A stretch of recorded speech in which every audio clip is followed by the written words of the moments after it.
બનાસકાંઠાના કોંગ્રેસના ઉમેદવાર ગનીબેન ઠાકોરે વિડીયો બનાવીને પ્રકાશ ચૌધરી નામના વ્યક્તિ પર મતદારોને ધમકાવવાનો આરોપ લગાવ્યો। બનાસકાંઠાના કોંગ્રેસના ઉમેદવાર ગનીબેન ઠાકોરે વિડીયો બનાવીને પ્રકાશ ચૌધરી નામના વ્યક્તિ પર મતદારોને ધમકાવવાનો આરોપ લગાવ્યો છે। આ ઘટના દાતા તાલુકાના ધારાડા પ્રાથમિક શાળાના મતદાન મથકની હોવાનું જાણવા મળી રહ્યું છે। કોંગ્રેસના ઉમેદવાર ગનીબેન ઠાકોરે આક્ષેપ કર્યો હતો કે પ્રકાશ ચૌધરી ભાજપની તરફેણમાં મત મેળવી રહ્યા છે। કોંગ્રેસના ઉમેદવારનો વિડીયો સોશિયલ મીડિયા પર વાયરલ થયો છે।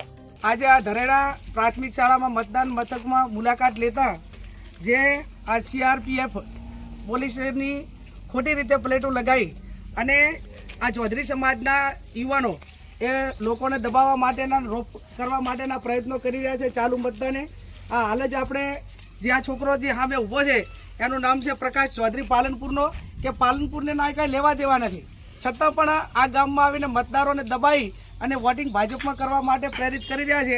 એટલે જિલ્લા પોલીસ વડાને, ચૂંટણી પંચને મારી વિનંતી છે કે એમના સામે FIR કરીને કાયદેસરની કાર્યવાહી કરે।